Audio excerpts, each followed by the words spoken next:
नमस्कार। फर्स्ट बिहार झारखंड में आपका स्वागत है। मैं राहुल ओझा आपके साथ। बेरोजगारी को बड़ा मुद्दा बनाया है नेता प्रतिपक्ष तेजस्वी यादव ने बिहार विधानसभा चुनाव से पहले, और इसमें वो सफल भी दिखाई दे रहे हैं। हम ऐसा इसलिए कह रहे हैं क्योंकि बेरोजगारों की एक जो बड़ी फौज है वो तेजस्वी यादव के साथ खड़ी नजर आ रही है।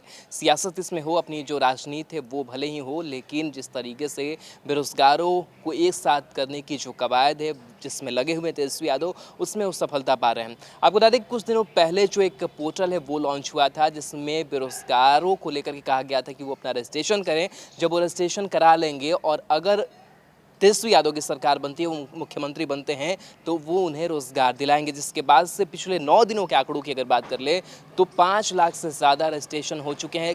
रोज़ाना करीब 50,000 जो रजिस्ट्रेशन है वो रोज़ हो रहे हैं, यानी कि जो बड़ी फौज है वो खड़ी हो रही है।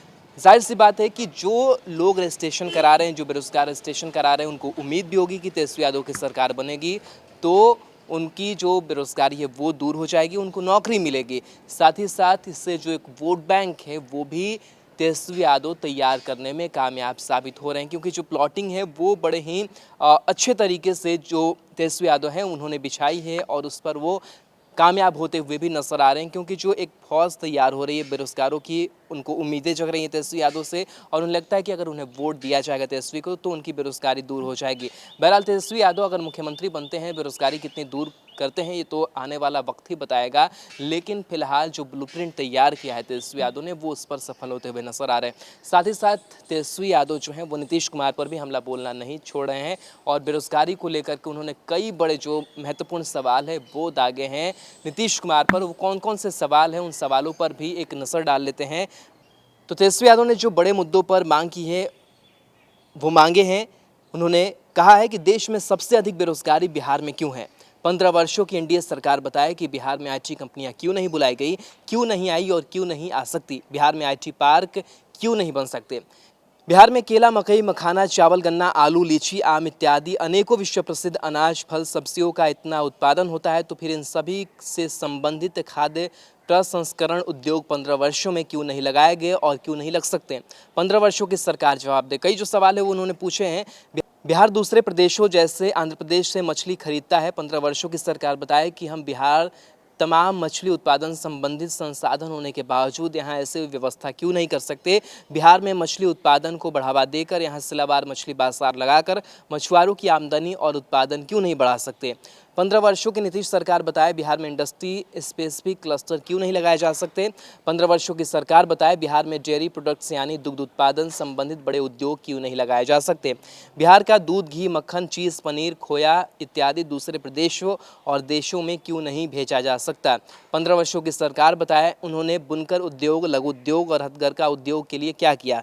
बड़े पैमाने पर इन उद्योगों को बढ़ावा क्यों नहीं दिया जा रहा। बिहार में पर्यटन की असीम संभावनाएं हैं। 15 वर्षों की सरकार बताए उन्होंने बिहार को अब तक पर्यटन केंद्र में के रूप में विकसित क्यों नहीं। कई जो अहम सवाल है वो उन्होंने पूछे हैं, और इस सवाल में 15 वर्षों की सरकार नियुक्ति, भर्ती परीक्षा प्रक्रिया को पारदर्शिता नियमित करने की बात जो है वो उन्होंने कही है। साथ ही साथ स्थायी निवासियों के लिए 90% नौकरी आरक्षित करने का प्रावधान करने वाली बात भी उन्होंने जिक्र किया है। 15 वर्षों की सरकार से पूछा है कि 15 वर्षों में बिहार में कुल कितनी नौकरियां दी गई। 15 वर्षों में कुल नियुक्तियों का सिलसिलावार और वर्गवार आंकड़ा प्रस्तुत करने की बात जो है वो तेजस्वी यादव ने कही है। पलायन की बात उन्होंने करी है।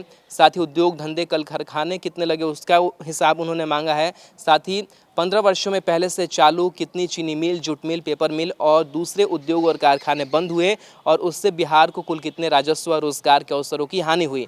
साथ ही उन्होंने पूछा है कि 15 वर्षों में बिहार का कुल कितने लाख करोड़ शिक्षा और चिकित्सा के नाम पर दूसरे प्रदेशों में गया। बिहार के मानव संसाधन का कुल कितने प्रतिशत बिहार में और दूसरे प्रदेशों में कार्यरत है। आशा है बिहार के करोड़ों बेरोजगार युवाओं के भविष्य से संबंधित इन अति आवश्यक सवालों का जवाब मुख्यमंत्री और उप मुख्यमंत्री अवश्य देंगे। तो कहीं ना कहीं एक जो बड़ा जो मुद्दा है वो तेजस्वी यादव ने इन तमाम सवालों के बीच बनाया है। तो ये तमाम सवाल थे जो तेजस्वी यादव ने नीतीश कुमार से पूछे हैं, और 15 वर्षों का जो हिसाब किताब है वो उन्होंने मांगा है। देखने वाली बात होगी कि इन सारे सवालों का जवाब कितनी सटीकता के साथ जो है, तथ्य के साथ वो नीतीश कुमार देते हैं। हालांकि जो लड़ाई है वो 15 साल बनाम 15 साल की ही चल रही है कि 15 साल में हमने क्या काम किया, लेकिन 15 साल की खामियों को तेजस्वी यादव ने गिनाया है और एक बेरोजगारी का जो बड़ा मुद्दा है वो बनाया है और उसमें कई जो लोगों को जोड़ने में वो अभी सफल भी साबित हो रहे हैं। लगातार जो पोर्टल पर रजिस्ट्रेशन का काम है वो भी जारी है। हालांकि इसको लेकर के जेडीयू की तरफ से कई जो बड़े नेता हैं उनके बयान सामने आए, क्या रजिस्ट्रेशन करा देने से उनको नौकरी मिल जाएगी, ये बड़ा सवाल है। खैर, देखने वाली बात हो कि बिहार की राजनीति में और क्या कुछ जो फेरबदल हैं वो बिहार विधानसभा चुनाव से पहले होते हैं और किस तरीके से पलटवार जो है वो जारी रहता है।